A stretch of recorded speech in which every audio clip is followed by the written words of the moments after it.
Professor Alex Douro. Na aula de hoje falaremos dos aspectos populacionais da Ásia. Aspectos esses extremamente importantes para nós entendermos inúmeras dinâmicas demográficas nesse continente. A princípio, nós precisamos lembrar que o continente asiático é bastante diverso, tanto natural quanto cultural, perfeito e, claro, tem inúmeros aspectos populacionais a serem analisados aqui no canal. Tudo bem? Fatos interessantes já falados por nós aqui. Primeiro, nós sabemos que o continente asiático é o continente mais populoso do mundo. É um continente bastante diversificado. Outro fato que nós falamos por aqui também é que a população asiática ela se distribui de forma irregular, ou seja, tem áreas densamente povoadas e tem áreas fracamente povoadas. Não esqueça que além da diversidade geográfica, o continente asiático é marcado por uma diversidade humana, portanto uma diversidade cultural, nesse continente tão grande, já que é considerado o maior continente do planeta. Perfeito? Bem, dando continuidade, nós precisamos lembrar, querido estudante, de alguns aspectos. Hoje, a população do continente asiático estima-se em aproximadamente 4,8 bilhões de pessoas, né? Mais de 50% da população mundial. Não esqueçamos a densidade demográfica do continente asiático. A população se distribui de forma bastante irregular. Ou seja, tem áreas densamente povoadas e tem áreas fracamente povoadas. Se você perceber essas áreas em escuro, né, no mapa, aqui no continente asiático, são áreas densamente povoadas, ou seja, são áreas onde você tem inúmeras pessoas por quilômetro quadrado. Mas à medida que você vai distanciando, né, do topo e vai até aqui essa base, você percebe que vai ficando um pouco mais claro. Quanto mais claro, né, menor concentração da população. Então, o que dá para concluir, querido estudante? É que a população se distribui de forma irregular. Tem áreas densamente povoadas e tem áreas fracamente povoadas. E onde são essas áreas densamente povoadas? Normalmente são áreas, né, onde você tem um grande dinamismo econômico, ou seja, economias são fortes ou estão em desenvolvimento, ok? E são áreas de litoral, perfeito? E claro, são áreas de planície, tudo bem?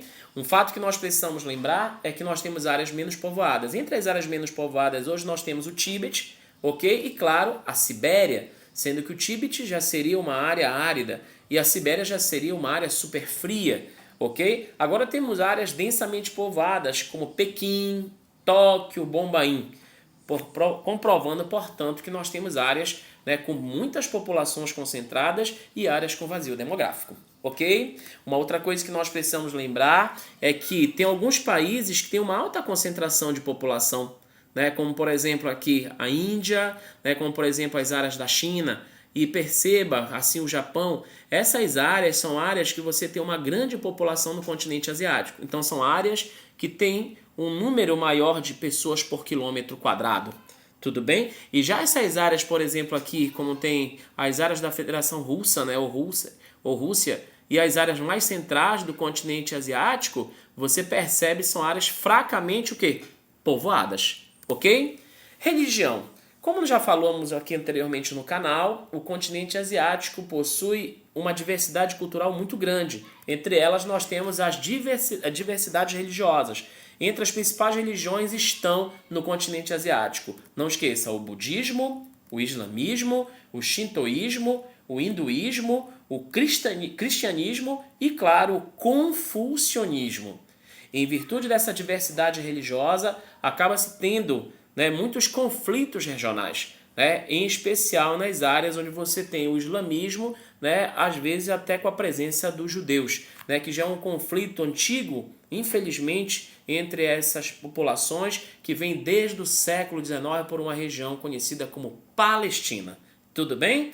Bem, dando continuidade, nós precisamos lembrar também que a população asiática, considerada hoje a maior do mundo, é a população que mais cresce. Então nós temos lá exatamente um alto crescimento demográfico, um alto acréscimo, em virtude da alta natalidade, em virtude da baixa mortalidade e, claro, do alto crescimento vegetativo. Então nós podemos perceber que no continente asiático existe um grande predomínio de uma população jovem. E essa população jovem, muitas das vezes, dependendo do país, no geral, eles estão concentrados aonde? Em espaços rurais, em planícies litorâneas, principalmente nas regiões sul e região oriental do continente asiático, tem um baixo desenvolvimento humano, ok? Claro, a gente acaba percebendo que essa peia, né, a população economicamente ativa, muitas das vezes, dependendo do país, acaba se concentrando no campo, tudo bem? Mas lembramos que existem aglomerações urbanas, né, como em algumas áreas da China, algumas áreas do Japão e vários outros territórios que estão em desenvolvimento ou já são desenvolvidos no continente asiático. Tudo bem? Bem, outro fato que nós precisamos lembrar da Ásia é a questão do índice de desenvolvimento humano, que é médio, ok? Nós percebemos algumas áreas que têm um certo desenvolvimento, né, social, econômico, como as áreas do Japão, mas tem áreas já bastante empobrecidas, ok? Nós percebemos a faixa etária com predomínio de jovens, a ocupação, não esqueçamos, da população tem uma intensa terciarização, ou seja, tem um inchaço terciário.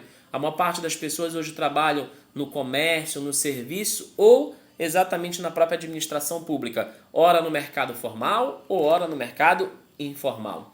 As condições do continente asiático são diversas, mas em geral, né, a Ásia é marcada por regiões superpovoadas, ou seja, né, nem todos os recursos de fato são direcionados para a população e a população acaba sendo fragilada, marcando muita miséria em alguns países, como na própria China, né, que a gente percebe em algumas condições subhumanas, né, muito representadas infelizmente também no continente asiático, na parte sul, ali em especial na Índia. Tudo bem? Em questão da religião, como nós já falamos, existe uma diversidade religiosa, ok? E claro, não esqueçamos, essa diversidade religiosa, ela é em todo o continente, onde vamos ter as religiões orientais, os cristãos e, claro, as religiões muçulmanas. E, claro, várias outras religiões, mostrando, portanto, que o continente asiático é bastante diverso religiosamente. Não esqueçamos também que existe, né, uma pluralidade linguística muito grande, já que existe vários povos, já que existe uma demanda muito grande de pessoas, consequentemente existe várias formas de falar. Tudo bem? Até o nosso próximo encontro e um grande abraço.